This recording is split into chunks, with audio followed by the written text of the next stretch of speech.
Sir, क्या था वो केस?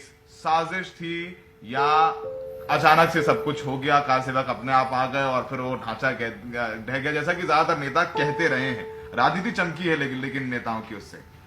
देखिए, इसे साजिश कहना बिल्कुल गलत होगा, लेकिन ये पूरी योजनाबद्ध तरीके से जो तैयारी की गई थी उसी का हिस्सा था और उसी में यह बाबरी मस्जिद का ढांचा ढहा।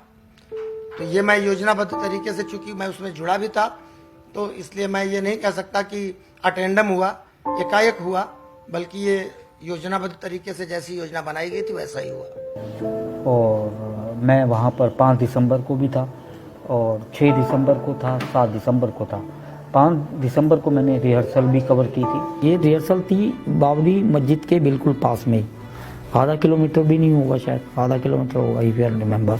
जैसा कि आपने फोटोग्राफ्स में देखोगे तो उसके अंदर बाकायदा प्रोफेशनल लोग थे। हथौड़े या जो बिल्डिंग गिराने का जो सामान होता है, जो इक्विपमेंट वेल इक्विप, जो कुदाल वगैरह, वो सारे के सारे रिहर्सल कर रहे थे। अभ्यास हमारा 5 दिन पहले से चल रहा था। 800 कारसेवकों का, जिसमें हर प्रांत के लोग थे। आखिरी लक्ष्य क्या था आपका? आखिरी लक्ष्य हमारा था ढांचे का ढहाना। 6 दिसंबर को हम पहुंचे वहां पर, तो 2 मंच बने हुए थे। एक तो वीआईपी मंच था, अडवाणी, जोशी वगैरह सारे के सारे वहां थे। दूसरा एक और था, 3 फ्लोर की बिल्डिंग थी या 4 फ्लोर की, उसमें सारे मीडिया वाले ऊपर थे। तो जब मॉस्क टूटने लगी, लोग चढ़ने लगे, सेम मेथड का उपयोग कर रहे थे, तो अचानक उन्होंने मारना शुरू कर दिया जो मीडिया थी। और सबसे ज्यादा इफेक्टेड लोग वो थे जो उनके पास कैमरे थे, क्योंकि आइडेंटिफाई वो ज्यादा हो रहे थे। एक्चुअली उनको ब्रीफ किया था कि ना सारे एविडेंस खत्म करने हैं, तो कैमरे जो इतने भी थे ऊपर से फेंक रहे थे, 3rd फ्लोर से 4th फ्लोर जो भी था वो तोड़ रहे थे। हम भागे वहां से और टुवर्ड्स जहां अडवाणी थे, ताकि उनको बोला जा सके कि रोको इसको। अपने जैकेट में कैमरा छुपाया और ऊपर मैं पहुंचा अडवाणी के पास और उनको बोला कि ऐसे ऐसे हो रहा है, आप इनको रोको। नोबडी वाज बोदर, बल्कि मंच के ऊपर वो नारे लगा रहे थे, जय श्री राम, सुप्रीम कोर्ट की आज्ञा का पालन करो। सुप्रीम कोर्ट का ऑर्डर था ना कि मॉस्क नहीं टूटनी चाहिए, तो पालन करो। लेकिन बाद में वो हंस रहे थे, मतलब दे वर जस्ट जोकिंग कि सुप्रीम कोर्ट की ऑर्डर का पालन करो, और बाद में सारा का सारा जो पब्लिक थी वो हंसती थी। देखिए, हमारा कोर्ट से कोई मतलब नहीं है, आप कोर्ट की बात क्यों बीच में ला रहे हैं? आप, हमने कहा है कोर्ट का जो यहाँ पर निर्णय आने वाला है वो हमसे उससे अप्रभावित है। लोग कहते हैं कि आप अदालत का फैसला क्यों नहीं मानते? अदालत क्या इस बात का फैसला करेगी कि यहाँ पर राम का जन्म हुआ था कि नहीं हुआ था? आपसे तो इतनी आशा है, बीच में मत पड़ो। 6 दिसंबर 1992 को मस्जिद का ढांचा तोड़ दिया गया। यथास्थिति रखने के आदेश का उल्लंघन करते हुए मस्जिद तोड़ी गई। अदालत को जबकि आश्वासन दिया गया था कि यथास्थिति रहेगी, मस्जिद का ढहाना कानून के राज का खुला उल्लंघन था। सुप्रीम कोर्ट के इस फैसले में यह 2 फैसले बेहद महत्वपूर्ण हैं।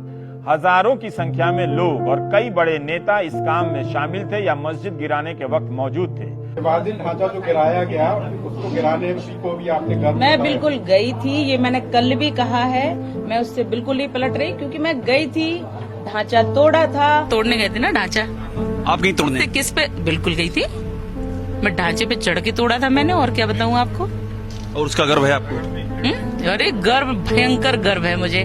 जब एक गुम्बद गिर गया तब उस मंच से नेताओं ने भाषण दिया, जिसमें उमा भारती जी ने ये बात कही थी कि एक धक्का और दो, बाबरी मस्जिद तोड़ दो। आपने सुनी थी वो बात? वो बात रिकॉर्डेड है, हमारे सीबीआई कोर्ट में भी है, मैंने भी सुनी थी अपने हाथ से, उसका सबूत है। मेरा ये कहना है कि कोई साजिश नहीं थी, सब कुछ खुल्लम खुल्ला था। साजिश तो तब होगी जब मन में कुछ और हो, बाहर कुछ और हो। 1992 में इस देश के कारसेवकों ने भी इस देश के अंदर हिंदू आस्था की उस प्रचंड ज्वार का भी प्रदर्शन करने का कार्य किया था, जो वर्षों से दबाने का कार्य हो रहा था।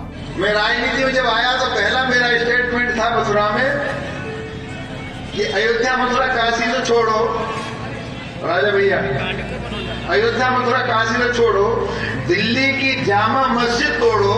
हिंदू हैं लेकिन ये सोचते हैं कि एक मस्जिद को गिराना उससे बड़ा कोई गुनाह नहीं है, क्योंकि ईश्वर और अल्लाह एक ही होता है। तोड़ना इस तरह से तो शायद ठीक नहीं था। हमारी तरफ से तो बेकार हुआ है। अरे जो लोग कत्ले हो रहे हैं बेकार नहीं समझेंगे।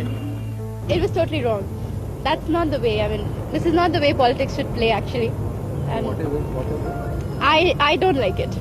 मस्जिद को तोड़ करके हमने राम के आदर्शों को ठेस पहुंचाई है। अगर आप ये कहें कि 1.5 लाख लोगों ने वहाँ मस्जिद तोड़ दी, तो पूरे हमारे जो पूरी इंडिया के अंदर इस वक्त अप्रोक्सीमेटली 70 करोड़ तक हिंदू होगा। तो उसके चलते 1.5 करोड़ के चलते हम 70 करोड़ का नाक कटा हुआ नहीं मान सकते।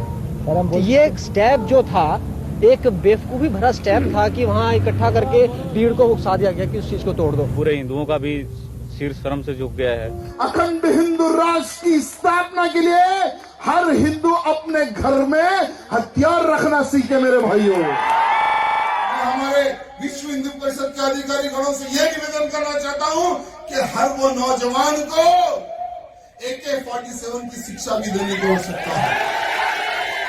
देश की रक्षा के लिए हर वो नौजवान को AK-47 चलाने की शिक्षा देने की आवश्यकता है, क्योंकि आने वाला जो युद्ध होगा वो पत्थर और तलवार से नहीं होगा, वो बम और गोली से होगा। नरेंद्र मोदी ने सत्ता में आने पर राजनीति में आपराधीकरण को खत्म करने का वादा किया है। मोदी ने कहा है कि राजनीति से अपराधियों को दूर करना उनकी पहली प्राथमिकता होगी, सबसे बड़ी प्राथमिकता होगी। इस वीडियो के सामने आने के बाद सवाल तो बनता ही है, अगर हम करें तो करें क्या, बोले तो बोले क्या। वाह मोदी जी, वाह वाह वाह। आपसे खतरनाक इस देश के लिए कोई हो नहीं सकता। बस टोपी लाओ, मैं नमाज पढ़ने जा रहा हूँ। मैं तो कुछ भी नहीं कर सकता हूँ। अब रह गया नमाज पढ़ना, मैं वही करने जाना पड़ेगा अब तो।